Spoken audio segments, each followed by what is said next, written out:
Retention, in the context of data analysis and SQL queries, refers to the measure of how many users continue to use a service, product, or feature over a given period. It is a key metric for understanding user behavior and the stickiness of a product. In a business context, retention analysis can uncover insights about user engagement, customer satisfaction, and the overall success of a product or service.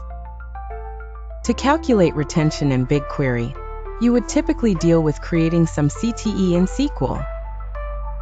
First step is to build the following tables: cohorts, activity, and joining these tables to get a new parameter as days since signup. Then building retention CTE, which makes different days since signup retained users.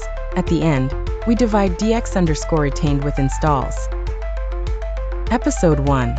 SQL Intermediate Tutorial. Subscribe for more.